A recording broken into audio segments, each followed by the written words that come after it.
참 잘하셨습니다. 주일날은 좀 이렇게 햇빛이 비쳐서 날씨가 좀 환했으면 좋겠습니다. 우리가 햇빛의 영향을 많이 받기 때문에 이 날씨에 따라서 이 심리적 변화가 상당히 많은 것 같아요. 우리 당회어른들과 이 모임을 가지고 이렇게 딱 계단을 내려오는데 이 햇빛이 없어서 그냥 우중충한 거예요. 그래서 이렇게 우중충하니까 성도님들이 혹시나 적게 오시면 어떻게 하나 이런 목회자는 갈등이 있고요, 근심이 있습니다. 그런데 이렇게 딱 뵈니까 우리 있을 만한 자리에 우리 성도님들 다 자리해 주셔서 너무나 감사합니다. 한 주간 잘 지내셨지요? 여러분들이 잘 지내시는 것이 목회자에게 참 기쁨이 되고 힘이 되는 줄 믿으시기 바랍니다. 오늘 본문 말씀을 통해서 성도의 거룩한 삶 세 번째, 특별히 전신갑주를 취하라 라는 말씀을 은혜로 나누려고 합니다. 제가 부임한 지 벌써 3개월이 됐고요. 특별히 오늘 본문은 제가 부임한 이후로 에베소서를 계속적으로 강해한 결과 마지막까지 도달하게 되었습니다. 새벽에는 지금 여러분들 창세기를 마치고 마태복음을 지금 다루고 있지요. 그리고 수요 예배 때는 우리가 지금 잠언서를 다루고 있고요. 그리고 금요 기도회 때는 지금 사무엘상을 다루고 있습니다. 이제 구약과 신약을 조금 이렇게 비중을 둬서 같이 나가고 있습니다. 여러분들 하나님의 말씀을 잘 여러분 새겨 들으시고 오셔서 말씀을 듣고 또 여러분들이 새로운 하나님의 지식을 좀 배웠으면 좋겠습니다. 여러분들은 에베소서의 말씀을 듣고 읽으면서 어떤 말씀이 기억에 나십니까? 이 에베소서는 여러분들 교회론의 정수라고 말할 수 있습니다. 한마디로 제대로 된 교회론을 알기 위해선 이 에베소서를 처음부터 끝까지 잘 읽고 해야 우리가 비로소 교회가 무엇인지를 조금 알게 되는 것이죠. 교회를 알아야 우리가 누구인지를 알게 되어지고 교회를 알아야 우리 신앙의 목적을 발견할 수 있는 것입니다. 제가 기독신문을 읽는데요. 그 기독신문에 이런 이 기사가 떴습니다. 이 대한민국의 많은 교인들 가운데 이 조사해 보니까 왜 교회를 다니는지 그 교회 다니는 목적을 모르시는 분이 40%가 넘는다라고 말하고 있습니다. 왜 교회를 나오는지, 엄마 따라서 나오는 것인지, 습관적으로 나오는 것인지, 무엇인가 친구와 사람을 만나기 위해서 나오는 것인지, 아니면 정해진 직분을 감당하기 위해서 그 사명 때문에 나오는 것인지 이유를 모르겠다 이 말입니다. 여러분들은 교회 나오는 이유가 무엇입니까? 왜 나오셨어요? 저는요, 옛날에 엄마한테 맞기 싫어서, 혼나기 싫어서 교회 나왔어요. 그렇게 싫은데 제가 말씀드렸지 않습니까? 제가 교회를 딱 나올 때 기차가 은하수를 딱 뚫고 올라갑니다. 은하철도 999가 그때 시작이 됐어요.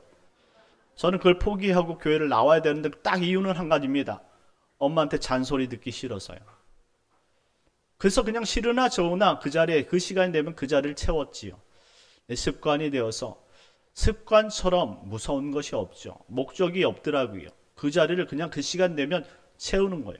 그러니 습관대로 나온 사람은 빨리 끝내줬으면 좋겠다라는 것입니다. 그래서 항상 정확한 시간에 끝내주는 것이 가장 좋다라고 생각하게 되지요.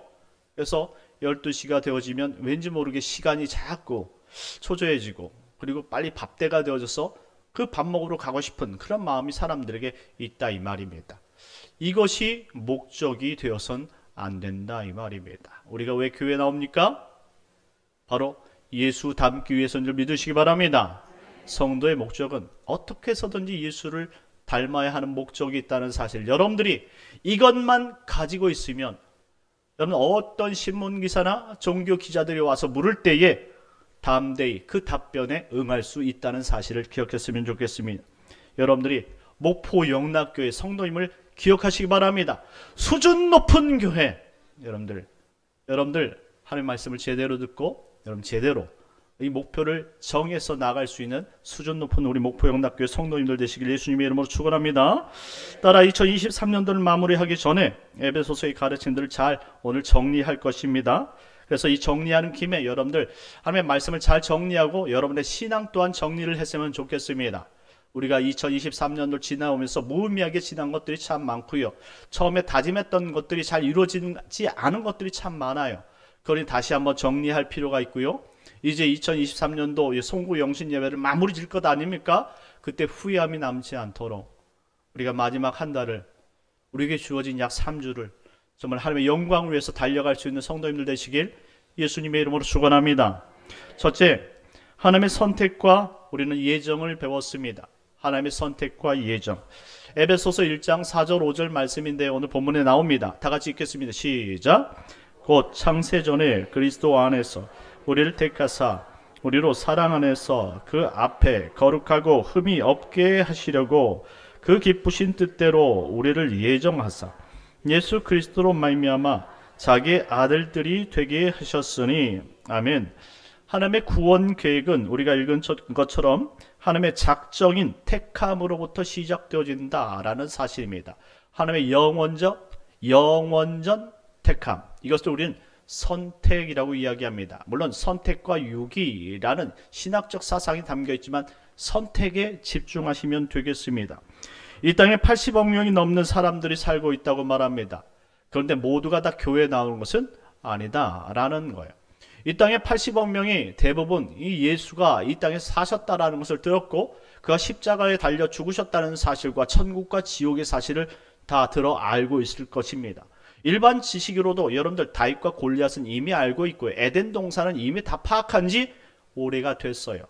웬만한 성경 지식은 모든 사람들이 일반 지식이 될 정도로 다 알고 있는 사실이 되었다 이 말입니다. 그럼에도 불구하고 교회에 나오지 않는 이유가 뭡니까? 하나님의 선택에 있다라는 거예요. 기억하세요. 여러분들 하나님께서 선택하셨기 때문에 여러분들이 이 자리에 나오신 줄 믿으시기 바랍니다. 이것을 영원전에 선택하셨다 해서 예정 또는 예정론이라고 부르는 것입니다. 예정하셨어요. 여러분들이 언제 이 땅에 태어날지 모르지만 하나님께서 여러분의 이름을 기억하셨고 여러분들의 시간 순서에 따라서 이 땅에 올 때에 어떻게 예수를 믿게 되어지는지, 그래서 어떻게 은혜를 받게 되어지는지, 누구를 통해서 누구의 손을 붙잡고 누구 때문에 이 자리에 나오게 될지를 정하셨다 이 말입니다. 하나님께서 계획하신 거예요. 그러니 하나님께서 이 계획하신 그대로 나온 모든 사람들은 하나님의 은혜를 덧입었다는 사실을 기억하시기 바랍니다. 그래서 예정은 하나님의 은혜에 기반하는 거예요. 이런 은혜를 받은 사람은 어떻게 해야 됩니까? 감사해야 되지요. 감사하는 삶. 이것이 바로 신앙생활인 거예요. 그런데 이 수많은 사람들에게 우리를 믿게 하시고 선택하셨고 부르셨어요. 예정되어진 시간대로 여러분이 나왔습니다. 그냥 교회만 다니라고 나온 것이 아니에요. 우리가 읽었던 에베소서 1장 4절 말씀처럼 하나님께서 자신의 백성을 선택하실 때에 그 안에 거룩하고 흠이 없는 사람이 되도록 신령한 복을 주셨다라고 말하고 있습니다. 한마디로 나왔을 때에 우리에게 목적을 가지고 계셨다라는 사실이에요. 그러니 교회만 다니게 하신 것이 아니라 그 목적을 이룰 수 있도록 우리에게 복을 주셨다라는 거예요. 이 복은 건강의 복, 재물의 복, 명예의 복이 절대 아닙니다. 바로 영생의 복, 예수 그리스도를 믿고 어떻게 하면 잘 사는 것인지를 깨닫게 하는 그 신앙생활의 복을 주신 줄 믿으시기 바랍니다. 그러기 위해서는 두 번째, 바로 예정 안에 담긴 하나님의 구원과 목적을 알아야 된다는 것이죠. 예정 안에, 여러분 미리 정하신 그 뜻 안에 담긴 하나님의 구원과 그 목적이 무엇인지를 알아야 된다는 말씀입니다. 에베소서 2장 8절에서 9절 말씀인데 우리 다 같이 한번 읽어보도록 하겠습니다. 시작. 너희는 그 은혜에 의하여 믿음으로 말미암아 구원을 받았으니 이것은 너희에게서 난 것이 아니요 하나님의 선물이라. 행위에서 난 것이 아니니 이는 누구든지 자랑하지 못하게 함이라. 아멘. 구원은 전적인 하나님의 선물이고 선택이고 은혜인 줄 믿으시기 바랍니다. 따라서 모든 성도들은 이런 하나님의 은혜와 부르심을 따라서 나왔기 때문에 구원을 알게 되었고 하나님의 존재를 알게 되었고 죄가 무엇인지 신앙생활이 무엇인지를 알게 되었다면 그 은혜의 바탕 아래 우리는 감사하는 삶을 살아야 된다 이 말입니다. 그것이 신앙생활이라고 말씀을 드렸어요. 그러니 신앙생활은 성도의 당연한 의무가 되는 거예요. 그리고 또한 하나님께서 받은 구원의 복을 이루며 살아가는 이 성도의 이 책무가 그 안에 담겨 있다라는 것입니다. 그러니 신앙생활은 그냥 왔다 갔다 무의미하게 다니면 그것을 끝나는 것이 절대 아닙니다. 하나님께서 우리에게 거듭난 증표로 우리에게 성령을 주심을 믿으시기 바랍니다. 성령께서 거룩한 양심을 주셔서 우리가 이렇게 믿으면 안 되는데 라는 사실을 계속적으로 마음에 띄워주는 거예요. 그러니 어떻게 하면 그러면 신앙생활을 잘 할 수 있을까, 이런 고민을 거듭난 사람들에게 갖게 하신다라는 말이에요. 단지 우리가 교회를 다니는 사람들에겐 이런 느낌이 없어요. 뭐 어머니의 손을 붙잡혀가지고 여러분 끌려온 사람이라던가, 그 다음에 의무적으로 나온 사람들, 그리고 그냥 어쩌다가 친구 만나기 위해서 나온 사람들, 일명 우리가 이 성도라 표현하지 않고 교인이라고 표현하는 이런 사람들은 이런 성령께서 양심에게 해주시는 그 말씀들이 감각이 없다 이 말입니다. 깨달음이 없어요. 그러니 변화가 없는 것이고, 그리고 여기 있어야 될 특별한 그러한 의미를 찾지 못하는 것입니다. 반대로 성령이 함께 거하시는 분들은 선한 양심을 가지고 있기 때문에 어떻게 해서든지 우리가 신앙생활에 대한 양심의 가책을 가지고 무엇인가 해보려는 열심이 생긴다 이 말입니다.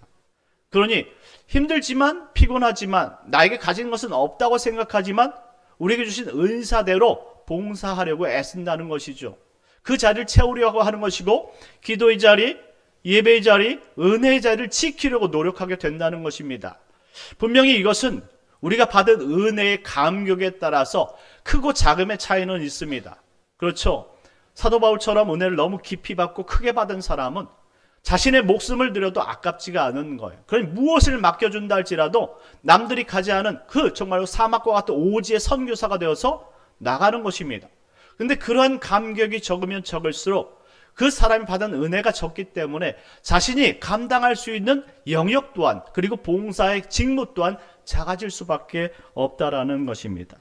그렇기 때문에 신앙생활은 우리 성도에게 의무로 주어지지만 받은 은혜만큼, 우리가 받은 그 사랑과 감격만큼 감당할 수 있다 이 말입니다.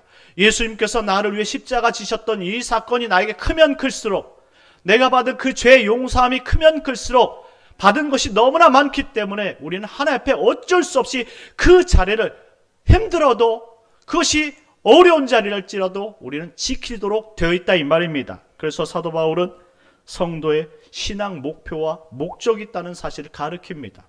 그것이 바로 에베소서 4장 13절 말씀인데요. 다 같이 읽겠습니다. 시작. 우리가 다 하나님의 아들을 믿는 것과 아는 일에 하나가 되어 온전한 사람을 이루어 그리스도의 장성한 분량이 충만한 데까지 이르리니. 아멘. 하나님의 백성 그리스도인들은 두 가지가 이 중심을 잘 이루어야 된다고 이야기합니다. 하나님을 믿는 것, 하나님의 아들을 믿는 것. 이 믿는 것이 무엇입니까? 피스티스라는 단어로 믿음의 대상을 정확히 알아야 된다는 것입니다. 우리가 교회에 나와서 여러분들 부처를 논하거나 신천지를 논하거나 기타 다른 종교의 신들을 논하지 않습니다. 오직 교회는 예수 그리스도만 가르치는 것인 줄 믿으시기 바랍니다. 명확하게 우리가 믿는 대상을 확고히 하자 이 말입니다. 우린 그분 앞에 예배하기 위해 나왔고, 그분 앞에 기도하기 위해 나왔고, 그분을 통해서 우리가 어떤 은혜를 받아야 되는지를 그것을 확인하고자 나왔다 이 말입니다. 그러니 우리가 믿음의 대상을 놓치면 신앙은 흐트러지는 것입니다. 의미가 없어요. 그러니 우리가 왜 믿는지를 알지 못하는 것이죠. 교회에 나와서 의미를 찾지 못하는 40% 이상은 자신이 누구를 믿는지 알지 못하는 거예요. 왜 믿는지 알지 못한다는 것입니다. 그것이 바로 이 믿는 것에 대한 그 대상이 확고하지 않기 때문에 그렇습니다. 오늘 이 시간 이후로부터 여러분들이 믿음의 대상이 누구인지 확고히 하십시오. 여러분들 예수를 믿고 따르는 거룩한 그리스도인임을 믿으시기 바랍니다. 둘째는 하나님의 아들을 아는 일에 하나가 되어야 된다고 말하고 있습니다. 아는 일. 이 아는 일이란 단어가 에피그노시스입니다. 그노시스는 지식이란 뜻이에요. 에피그노시스는 특별한 지식입니다. 우리가 믿고 있는 이 대상, 예수 그리스도를 우리가 왜 믿고 따라야 되는지, 왜 우리가 헌신해야 되는지, 왜 봉사해야 되는지를 확고히 하자 이 말입니다. 그분이 나에게 은혜를 주셨다면 내가 어떻게 해야 됩니까? 내가 어떻게 살아야 됩니까? 내가 어떤 목적을 가져야 됩니까? 이런 질문이 우리에게 있어야 된다 이 말입니다. 이것을 가질 때 우리의 방향이 확실해지는 거예요. 예수를 믿는다고 이야기하면서 우리에게는 봉사의 직분을 갖기 싫다? 교회 안에서 맡겨진 직무는 싫다? 이것은 예수에 대한 확실한 믿음이 없기 때문에 그렇죠. 그런데 우리가 확고히 우리 믿는 대상이 예수라는 사실을 알게 되어지면 우리가 그분이 구체적으로 나에게 누구인지 의문이 생기게 되어지고, 그분을 내가 받아들였을 때 그러면 내가 예수님을 따라가기 위해서 무엇을 해야 되는지를 알기를 원한다, 이 말입니다. 그러니 우리는 믿는 것과 그리고 아는 일에 한 가지가 될 수밖에 없는 거예요. 이것이 신앙의 생활이고 이것을 이룰 때 목적을 이루었다라고 말하는 것입니다. 그것이 바로 온전한 사람입니다. 온전한 사람, 텔레이오스. 이 텔레이오스라는 것은 온전이란 뜻이지만 하나님 앞에 사용된 완전이란 뜻을 가지고 있어요. 그러면 텔레이오스가 무엇이냐? 텔로스라는 목적에서 나온 단어예요. 한마디로 목적을 이루는 것이 온전함입니다. 우린 불완전해요. 죄로 인해서 우린 타락했습니다. 거룩하지 않아요. 그런 우리를 선택하셔서 끌어다 놓은 것이 교회예요.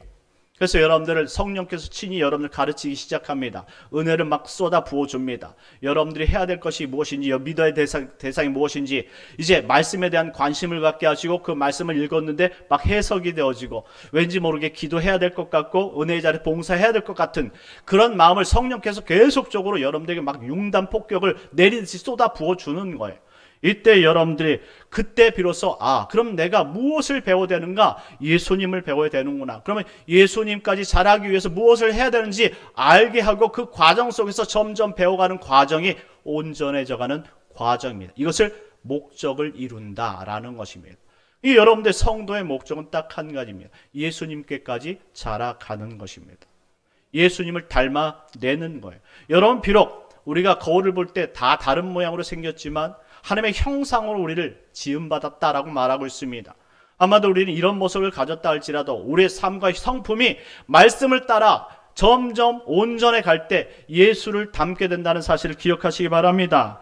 그러니 우리는 믿는 대상을 정확히 해야 돼요. 그분이 누구인지, 우리가 어떻게 그분을 섬겨야 되는지를 알을 때에 비로소 신앙 정체성이 완성이 되어지고 온전해지며 이 온전한 모습을 우리에게 그리스도인이라고 말하는 것입니다. 그럼 여러분들은 2023년도 처음 시작할 때와 지금의 삶은 어떻습니까? 여러분들이 예수를 믿은 후부터 10년, 20년, 30년, 40년이 지났을 텐데 지금 사람들이 여러분을 그리스도인이라고 부르십니까? 우리가 예수를 얼마만큼 닮아가고 있는지, 우리는 얼만큼 목적을 이루어가고 있는지, 얼만큼 온전해져 가고 있는지 우리의 목적과 목표를 정확하게 여러분들 생각하시길 바랍니다. 그럴 때 우리가 견고한 그리스도인이 될 줄 믿으시기 바랍니다. 셋째, 그리스도인이 가진 세 사람의 존재의식을 우리는 배웠어요.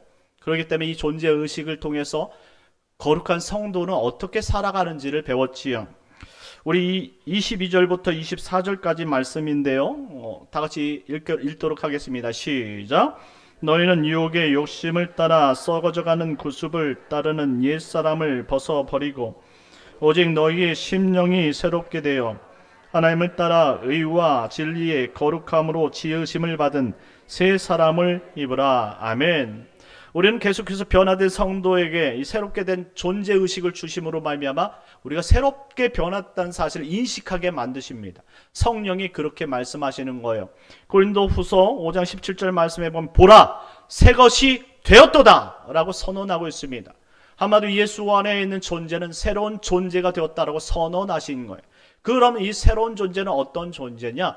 이 죄와 과거의 죄와 그리고 사단의 영역과 그리고 또 우리의 모든 더러운 것들과 이별되어진 새로운 예수 그리스도로 말미암아 새롭게 건설되어지고 새롭게 만들어지고 온전한 인격으로 변화되어진 존재를 말씀하고 있는 것입니다. 이것이 바로 새 사람의 존재의식이에요. 그런 사람들에게 이와 같은 네 가지 행실을 지킬 수 있도록 사도 바울이 언급하고 있는데요. 바로 첫째는 진리를 말하는 성도가 되었다라는 사실입니다. 우리 입술에는 오직 예수 그리스도의 참된 진리를 말하는 성도가 되었음을 고백하라는 거예요. 둘째는 화평을 이루는 성도가 되었다라는 사실을 기억하라는 것입니다. 새롭게 된 창조된 백성은 이 화평을 이루는 성도예요. 그러니 나만 생각하는 것이 아니라 우리를 생각하는 성도가 되었다라는 사실을 반드시 기억할 필요가 있습니다. 이제 싸울 일도 없어요. 우리가 주님 안에서 하나 되어지고 평화의 존재가 되었는 더 이상 싸울 존재가 아니라는 것이죠. 셋째는 서로 사랑하는 존재가 되었다라고 말하고 있습니다. 우리가 예수 안에서 화평을 이루었기 때문에 그리스도 주신 그 큰 사랑으로 말미암아 사랑하는 성도가 되었다라는 말입니다. 넷째는 덕을 세우는 성도가 되었다라는 거예요. 덕을 세운다라는 것은 나를 위해 사는 것이 아니라 당신을 위해 사는 삶이 되었다라는 거예요. 예수님의 모습을 보십시오. 예수님께서 자신을 위해서 사신다면 이 땅에 성육신한 그 이유가 없지 않겠습니까? 성육신한 그 이유는 나를 위해서, 우리를 위해서 친히 그 구원의 방법이 무엇인지, 복음이 무엇인지, 그리고 예수 믿는 사람의 삶이 무엇인지를 가르쳐주기 위해서 성육신하셨다 이 말입니다. 그러니 이 모든 것들이 세 사람의 존재의식 속에 담겨져 있는 내용들이고 행실들이에요. 그러니 우리는 이걸 지킬 수 있는 능력이 우리 안에 생기게 되었다는 사실을 기억하라는 것입니다. 그러니 성도는 이런 새로운 존재의식을 가지고 거룩한 성도의 삶을 사는 것이 마땅하다고 선언하는 것입니다. 네 번째, 거룩한 성도의 삶을 이제 이야기하기 시작합니다. 그래서 거룩한 성도의 삶 첫 번째 배운 것이 바로 음란을 버리라 라는 것입니다. 음란을 버리라. 에베소서 5장 3절 말씀인데 우리 다 같이 한번 읽겠습니다. 시작. 음행과 온갖 더러운 것과 탐욕은 너희 중에서 그 이름조차도 부르지 말라. 이는 성도에게 마땅한 바니라. 아멘. 기억하십시오. 성도의 거룩함의 최고의 적, 그것은 바로 음란이라는 사실을 기억했으면 좋겠습니다. 사탄 마귀가 거룩함을 깨는 가장 큰 무기가 이성이라는 것을 반드시 기억했으면 좋겠어요. 이성 때문에 무너지는 거예요. 이성 때문에 결혼을 하고 이성 때문에 무너지고 이성 때문에 아픈 것이죠. 여러분들, 성은 우리에게 거룩한 것이기도 하지만 우리를 손쉽게 타락시키는 가장 정말로 음란한 그런 방책이기도 합니다. 그러니 육체를 따라 탐욕과 쾌락을 섬기는 죄에서 떠나기 위해선 이런 거룩한 존재 의식을 가지고 우리는 싸워 이겨야 된다는 사실을 기억하시기 바랍니다. 그래서 사도 바울은 음탕한 이야기 하지 말라라고 말했지 않습니까? 음담패설을 버리고 거룩한 이야기를 해라. 칭찬하는 이야기를 하고 사랑할 수 있는 이야기를 하고 덕되는 이야기를 했으면 좋겠다라고 말합니다. 성도의 입은 거룩해야 되는 줄 믿으시기 바랍니다. 그러니 오늘 여러분들, 우리가 와서 여러분들 식사 이루고 여러분들 따뜻한 가정으로 돌아가기까지 우리가 만나는 성도들에게 칭찬 좀 해주세요. 멋있다고 하시고 이쁘다고 하시고 여러분들 오늘 이 옷은 무슨 옷이냐고 한번 관심도 가져주시고요. 목도리 하고 왔는데 목도리 이것은 어디 제품이냐고 한번 얼마에 샀냐고 물어보시고, 입술을 이렇게 빨간 거 바르셨으면 이 색깔은 무엇이냐고 한번 물어보시고, 이 파마했으면 어디서 파마했냐고 한번 물어보시고, 그러면 얼마나 행복합니까? 너무 잘했다고. 근데 막 시기 질투가 나는 거예요. 뭐 저렴한 데서 했나 보다. 이거 뭐 시장에서 샀나 보다. 이런 얘기할 필요가 뭐 있습니까? 이쁘게 봐주세요. 칭찬해 주세요. 정말로 이쁘게 보려고 나름대로 돈을 열심히 투자했는데 그 성과를 보기 위해서 입고 나왔는데 아무도 알아주지 않는다면 얼마나 기분이 나쁘겠습니까? 빠마했는데 딱 알아봐 주시고, 집사님 빠마하셨네요. 잘 됐습니다. 권사님 컷하셨네.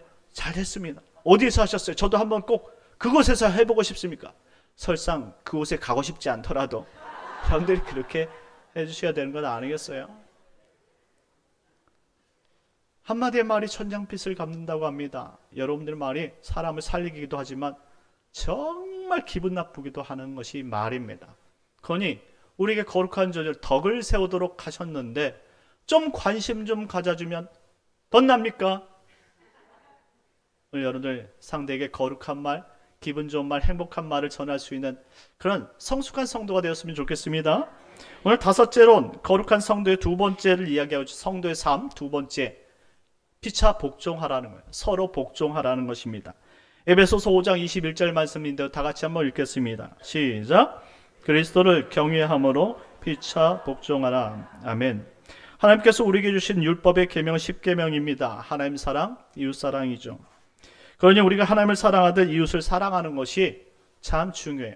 그런데 참 인간이 그래요. 하나님 사랑하는 것은 다 잘해요. 그런데 이와 같이 이웃 사랑하라고 말씀하시는데 이웃 사랑은 참 안 되려다는 말입니다. 이건 훈련이 필요합니다. 그러니 우리에겐 좋은 가치관이 필요해요. 그래서 오늘 이 하나님께서 세워주신 질서를 따라서 사도 바울은 서로 복종하는 것이 당연하다라고 말합니다. 복종. 어감이 좋지 않아요. 순종이면 몰라도 복종이란 그 어감 자체가 너무 좋지 않지 않습니까? 그런데 이 복종은 강제가 아닌 섬기고 사랑하는 질서라는 사실을 기억했으면 좋겠습니다.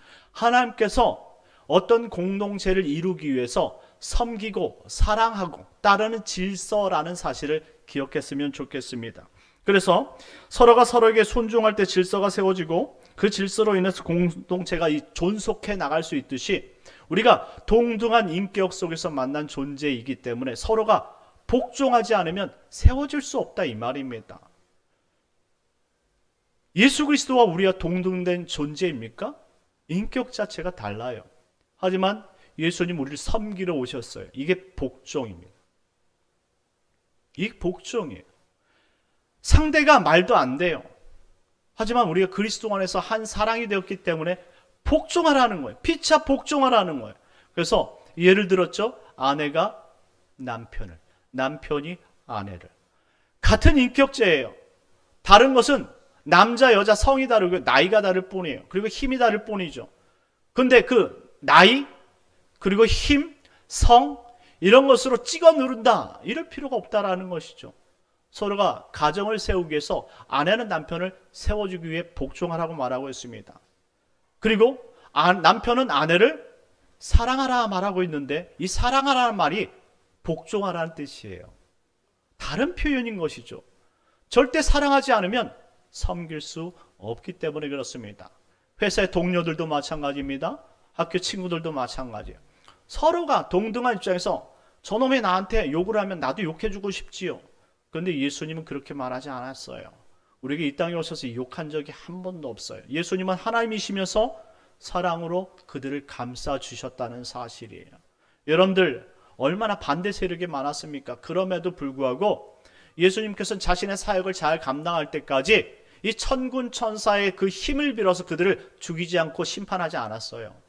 회개할 수 있는 기회를 계속적으로 제공하셨다는 사실을 생각해 본다면 힘이 있다고 우리가 막 쓰는 것이 아니에요. 그 힘으로 우리가 겸손을 다할 때에 진짜 사랑하는구나. 그 힘을 가지고 정말 남들을 위해서 베풀 때에 진짜 우리가 하나님의 백성이구나를 하나님이 보고 아신다 이 말입니다. 하나님께서 우리를 어떻게 사랑하시냐, 우리가 어떻게 하나님을 사랑하느냐 라는 것을 어떻게 판단하겠습니까? 물론 하나님은 우리 중심을 보십니다. 그런데 그 중심은 우리가 행하는 삶과 거의 비슷해요. 사랑하는 사람은 섬기기에 마련이지요. 그 섬김을 보고 우리가 말씀을 따르는 것 보고 우리가 하나님을 사랑하는구나 라고 인식한다는 사실입니다. 그러니 서로 복종하십시오. 섬기십시오. 서로 섬겨서 잘못된 그런 공동체를 본 적이 없어요. 우리 교회 공동체는 목포 영락교회가 잘 되기 위해서는 서로 섬기는 방법 외에는 없다 이 말입니다. 제가 담임 목사이지만 여러분들 제가 여러분들 섬길 때 행복한 건 아니겠습니까? 우리 당회원들이 여러분들 당회원으로서 여러분들 장유유서가 있어서 높은 직분이라 생각해서 무조건 섬김만 받는다? 그것은 잘못된 행위입니다. 당회원들이 여러분들 섬기기 때문에 교회 공동체가 돌아가는 거예요. 이처럼 자신의 위치에서 능히 섬김을 받을 수 있겠지만 섬기고 오히려 낮아질 때에 하나님께서 그 공동체를 더 축복하시고 은혜를 베풀어 주시고 그리고 부흥하게 하는 줄 믿으시기 바랍니다. 그리고 오늘 6번째 마지막입니다. 오늘 본문 성도의 거룩한 삶 3번째 전신갑주를 취하라는 말씀입니다. 에베소서 6장 10절 11절 말씀인데요. 다 같이 읽겠습니다. 시작. 끝으로 너희가 주 안에서와 그의 힘의 능력으로 강건하여지고 마귀의 관계를 능히 대적하기 위하여 하나님의 전신갑주를 취하라. 아멘. 성도가 성도 되기 위해 거룩한 삶을 유지하기 위해서 반드시 이 신앙의 힘이 필요하다는 거예요. 그것이 바로 전신갑주라는 단어입니다. 이 전신갑주라는 것은 의복에 관한 이야기죠. 여러분들 영화를 많이 보셔서 알 거예요. 군이 나갈 때 그냥 나가는 것이 아니에요. 전투복을 입고 여러분들 특별히 최대한 몸에 손상을 받지 않기 위해서 여러분 막 방호복을 여러분들이 입는 것을 볼 거예요. 총만 드는 것이 아닙니다. 전쟁을 하기 위해서는 우리도 무기가 필요한 거예요. 방어가 되는 무기, 공격할 수 있는 무기가 반드시 필요하다 이 말입니다. 그리스도인들에게도 이와 같은 무기가 존재한다는 사실에 대해서 이야기하는 거예요. 특별히 의복. 이것은 성경에서 상징적인 단어를 많이 뜻하는데 이것은 의를 말하는 것이에요. 한마디로 하나님께서 우리에게 무엇인가 덧입혀 주셨다 그러면 하나님의 의가 되는 거예요. 그런데 인간은 죄의 의를 갖고 있습니다. 그래서 성경 속에서 인간 본연의 모습, 하나님께서 덧입혀 주신 무언가를 덧입지 못한 사람들은 다 죄인의 의복을 갖고 있다 이 말입니다. 그러니 죄인의 의복으로는 하나님 앞에 영광을 돌릴 수 있겠습니까? 못 돌리는 거예요. 그냥 항상 죄된 삶에서 그냥 끝나는 거예요. 하지만 여러분들이 아시다시피 여러분 아담과 하와가 죄를 범했을 때 하나님께서 무엇을 입혀주셨습니까? 짐승의 옷을 입혀주셨죠. 가죽옷. 이것이 바로 끊어지지 않고 변하지 않는 하나님께 주신 의를 상징하는 대체 언어인 것입니다. 이처럼 하나님께서 우리에게 그리스도의 의복을 입혀주신 줄 믿으시기 바랍니다. 이 의복이 무엇인지 여러분들 생각해야 되는 거예요. 자, 그렇습니다. 왜 우리가 이렇게 전신갑주로 무장을 해야 되느냐고요. 그것은 바로 성도의 대적이 우리가 오늘 말씀을 읽은 것처럼 이 어둠의 세상 주관자들과 하늘에 있는 악의 영들이기 때문에 전신갑주를 단단히 입어야 된다는 사실을 강조하고 있습니다. 우리의 대적은 이제 더 이상 남편이나 아내가 아니에요. 부모나 친구들이 아닙니다. 오직 어둠과 죄악의 실체인 사탄 마귀라는 사실을 기억하시기 바랍니다.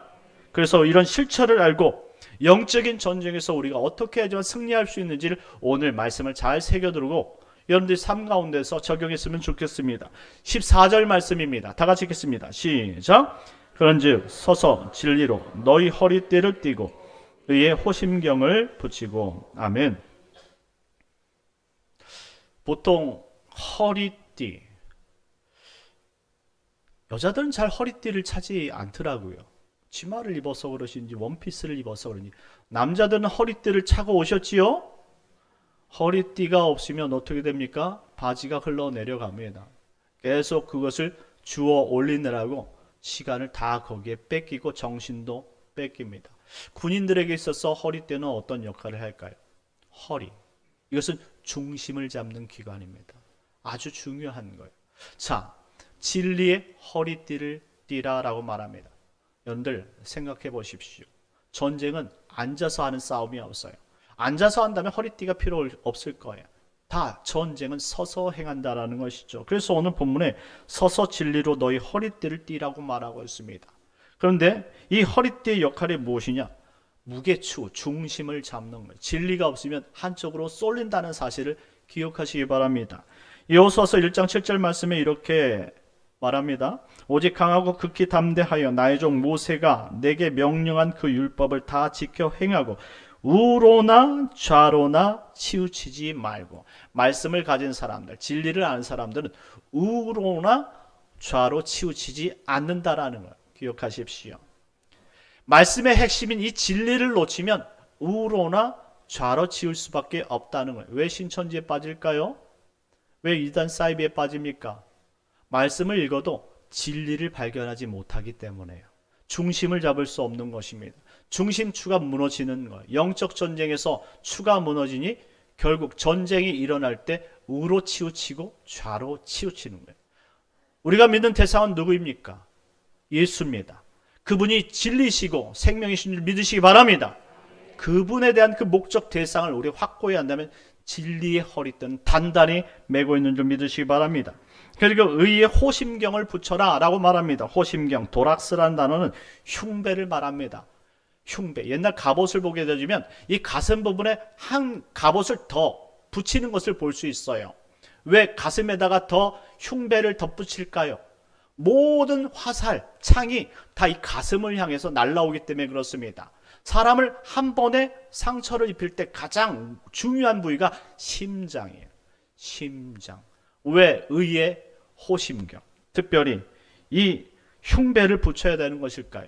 사탄 마귀가 우리를 공격할 때 가장 상처를 깊이 입히는 부분이 심장입니다. 심장은 다른 말로 감정을 뜻하죠. 여러분들 교회에 와서 여러분들 생활하다 보면 사람들을 통해서 감정이 상할 때가 되게 많습니다. 그렇지요? 감정 상하는 것이 너무 많아요.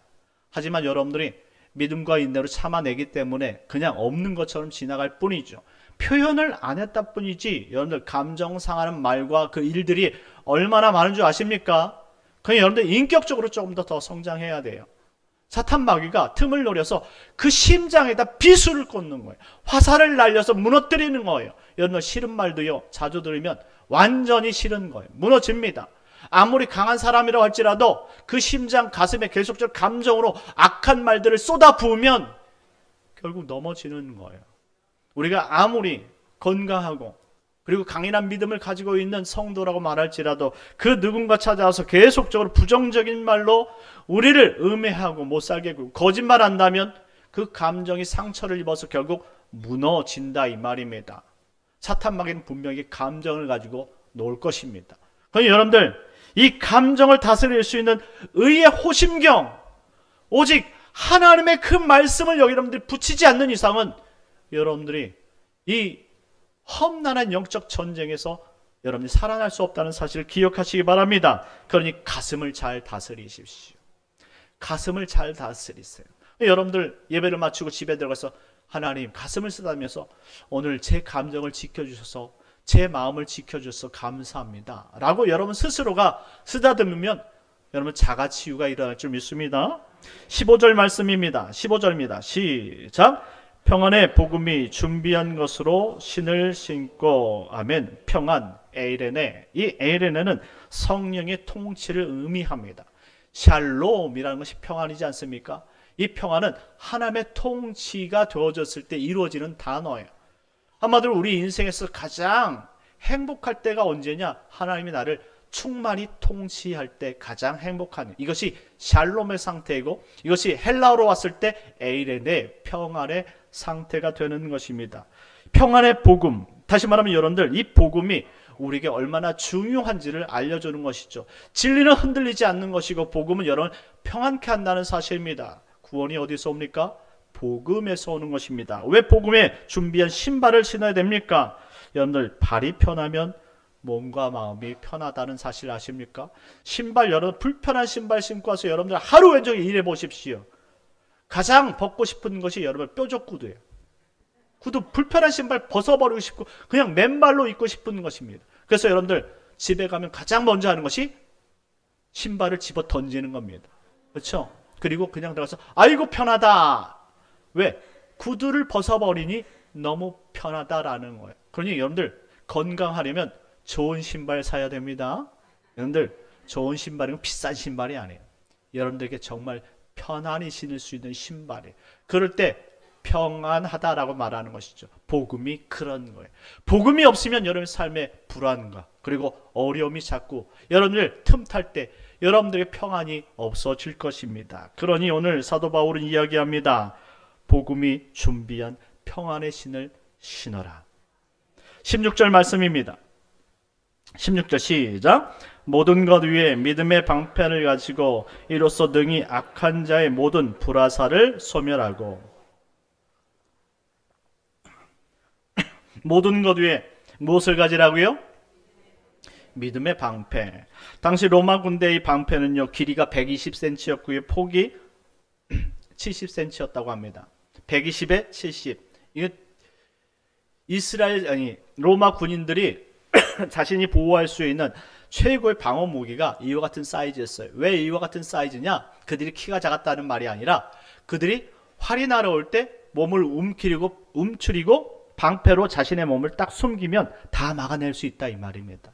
그래서 가볍고 그리고 빨리 움직이고 그리고 자신을 보호할 수 있는 도구로 그와 같은 사이즈로 고안해낸 것이죠.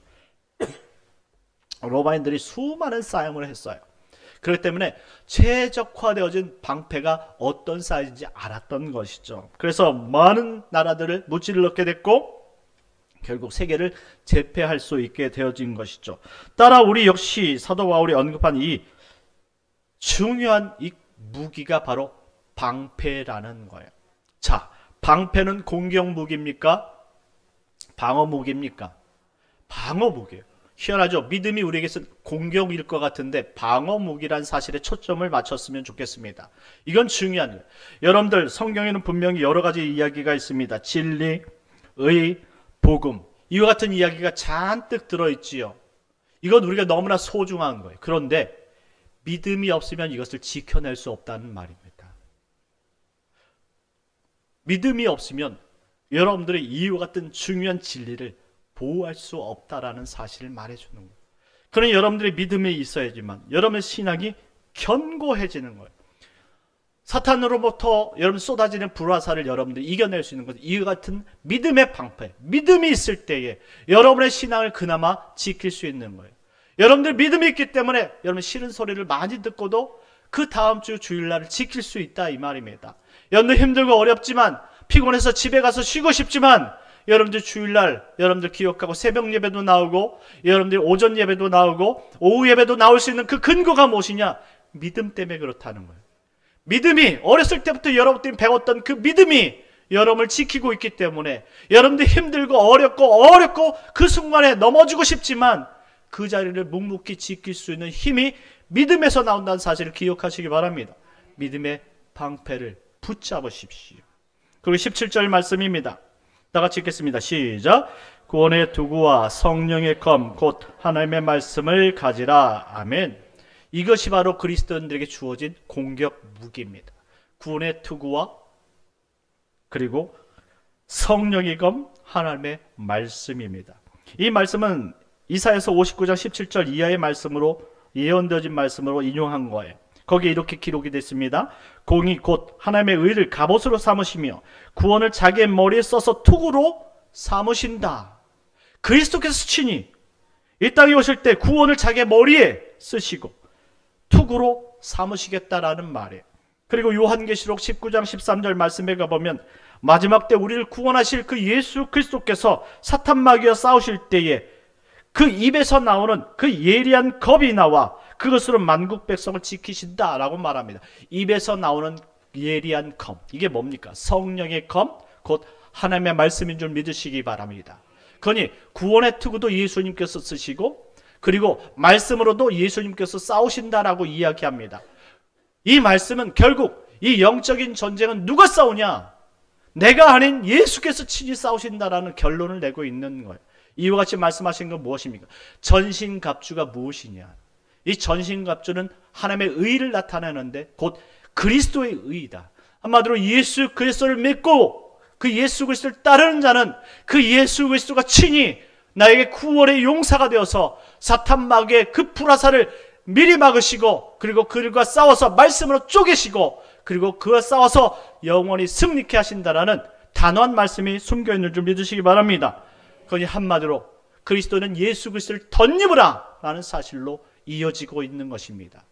그럼 우리는 아무것도 할 것이 없습니까?